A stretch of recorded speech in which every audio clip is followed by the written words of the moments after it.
Hello there, men, and welcome to the Masculinism Movement channel, a place for men to be men and talk about masculinity and men's issues. I'm your host, Brian Crawl, and today I'm going to be mansplaining to you about the myth of female monogamy and loyalty. But before I do, allow me to draw your attention to the like button there below. That's something that really helps out this channel, just in case you didn't know. Anyways, the reason why marriage exists is to lock someone down and legally bind them to you, because otherwise, people can't be trusted to be loyal. This is because people are generally only as loyal as their options. Think about it this way. Let's say there's some food you're craving from your favorite restaurant. So you head over there for dinner, already knowing what you want to order. And since you are hungry, the plan is to just sit down and order what you have in mind without even looking at a menu, without even letting the waitress walk away. However, when you arrive at the restaurant, you are being seated when you notice that there's some sort of banquet going on. In fact, it looks like it's actually an open buffet that anyone can just take from. You ask the waitress and she says, "Oh yeah, it's our anniversary, so we have a special all-you-can-eat buffet today. The chef made all our best sellers and customer favorites from the last year to celebrate and say thank you for all the good business." So this obviously changes things. You wonder what the better option is, the food you already committed to ordering in your mind or what is available at the buffet. The buffet food is said to be the most popular items, so you check it out. And it turns out that while you can't get every one of the items you were going to order, you can get some of them and a generally comparable meal. And you are sure you will be at least as satisfied, if not more, since it's all you can eat and you have more options. But what about the price? You check. Wow, the buffet is a good deal. So you won't be overpaying if you switch. What do? Well, of course, most people are going to switch and take the buffet. The buffet just seems like the better deal. You get more options of generally likable items at a comparable price, and you get as much as you want. Now, of course, the restaurant's not a relationship, but yet the same principle does in fact apply to every single thing when it comes to decision making and what we commit ourselves to, what we sign up for in life. The more options a person has, the less likely they are to focus on and stick with just one thing. It just doesn't work like that. It is just so rare that a person will stick with only one thing while being able to access a large pool of other options that they are missing out on. Clinging to just one thing at the exclusion of all the rest just doesn't make sense to most people. You can't expect a person to stay loyal to one option while there's so many others that are clearly available. And this is because the more options that you observe, the more you're going to realize the mathematical and statistical probability that the odds are you don't have the best option when you have chosen just one, and that you could actually find a better option among the ones that you didn't choose. Anyone who's studied marketing at all is familiar with the marketing study about the different number of jam jars at the sample station, that when presented with a small number of samples, people would much more often come to the stand, take a couple samples, make a decision, and purchase a jar. When there were dozens of jars to choose from, however, much less people ended up coming and sampling and making any purchases at all. They, couldn't even decide which ones to sample.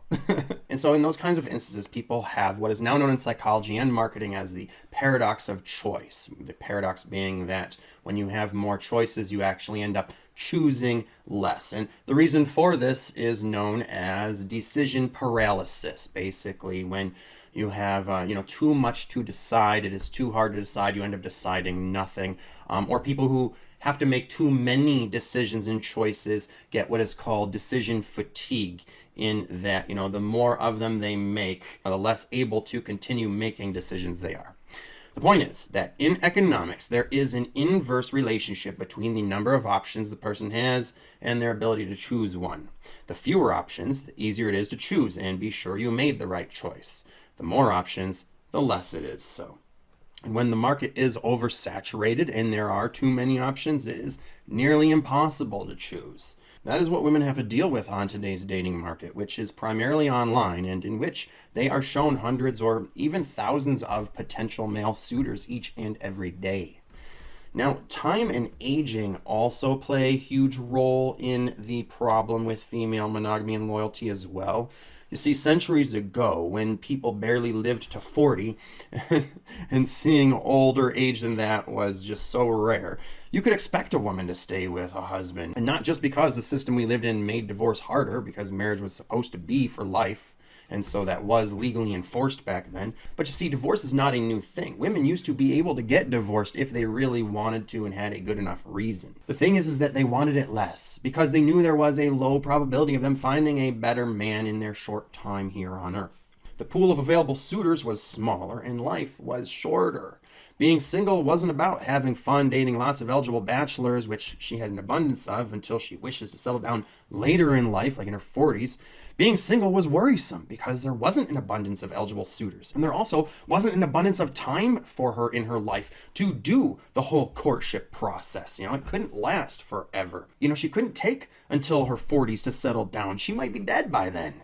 Women had to take their options seriously and try to get one locked down for life. It would be like if you were going to a restaurant today and you had your order in mind, and instead of the additional options of the buffet, you're taking the time to go through the menu, and the waitress says not to rush you. Take your time if you wish, but I just want to let you know that we have been running out of certain items today, which have been very popular. And with the dinner rush, we are expecting to keep running out of things faster and faster. So you will have more options available if you place your order sooner rather than later. This was the reality that women used to have to face in courtship. So back in the day, women made a point to find a man they wanted to be with sooner rather than later and commit to him and stay with him, even if she may have second-guessed her decisions sometimes, or, even if they might have had their troubles, which is only natural with relationships. But these days, every woman goes into dating thinking she wants a very specific, certain type of guy and relationship.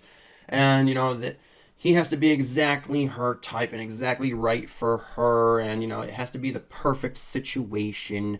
And that's how she'll know that he is her one that she can finally partner with. But then she gets presented with this endless buffet that obviously she can't just ignore. She has to at least check it out and see what her options are before making her final decision, right? Especially because, unlike the restaurant analogy where you can come back again later when you are hungry another time, commitment in a relationship is supposed to be permanent. So that makes women feel the need for more options to go through to make sure she can find the exact right one. However, the irony is that this want to find the one best man to commit to permanently makes the decision too big a one, so that no man is actually perfect enough to fit that description and be that one. And also, because of this paradox of choice in an oversaturated dating market, the more the woman looks through her options, the further from relationship possibility she gets.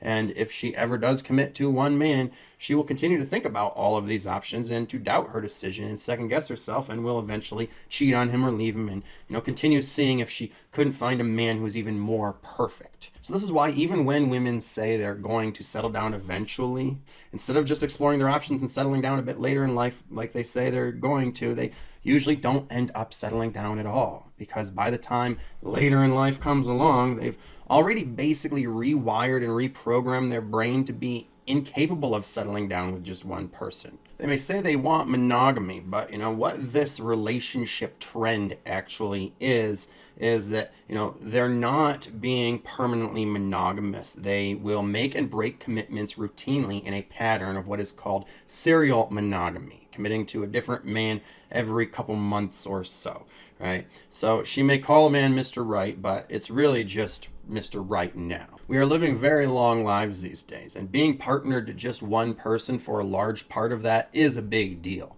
since we are living so much longer. Marriages now are expected to last several decades instead of just several years. So marriage is a much bigger thing than it used to be, and we all know that women do not tend to do well dealing with things that are that big a deal. They just don't have the mental stability for it. Just as how they do not have the mental capacity to be able to weigh out so many options and evaluate them all accurately when there is too many. And women do have a seemingly infinite number of choices when it comes to men these days.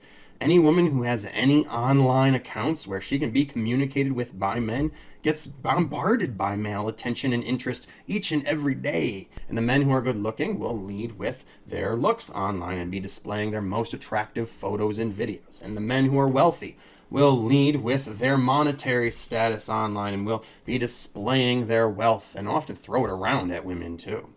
And I'm no mathematician and can't calculate the actual statistics for you, but I'd say that the odds of a woman meeting multiple men who are better looking than you and or richer than you on any given day are pretty close to 100%, if not 100.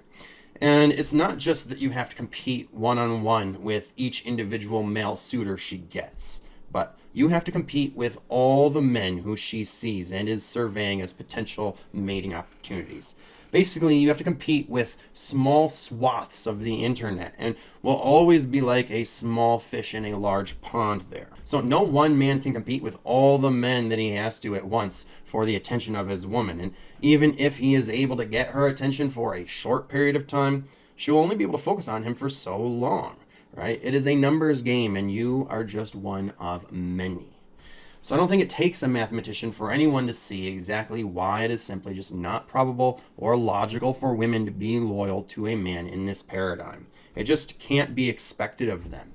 And if they do pledge their loyalty to you, it shouldn't be trusted. Because even if she wants to be loyal to you while she is in the honeymoon phase of love, it won't be long before the female reality of her abundance with mating options makes it seem like it is not in her best interest to be committed to you. The only way it would be is if she was living in scarcity. But the times of scarcity for us in the modern West are a thing of the past. So there's really no such thing as female monogamy and loyalty to a man anymore. So don't even bother getting married and don't take any commitments from women seriously. They will only betray you in the end. Go your own way. That concludes this talk. I hope I mansplained that well enough for you guys out there. Thanks for listening, and be sure to share your own thoughts and opinions by commenting below. And if you like this video, be sure to hit the like button and share these messages with everyone by sharing the video on social media and talking about these things too. And lastly, check out the links in the description below for other resources for your masculine and personal development, living the life you want to as an independent man. And if you can afford to donate, please do so with the PayPal link below, because your support funds me doing this work and fighting the good fight for men like you. And you can stay tuned for the next video coming out soon. And make sure you subscribe so you'll be notified when that is. And until then, take care of yourselves, men, because no woman out there is going to.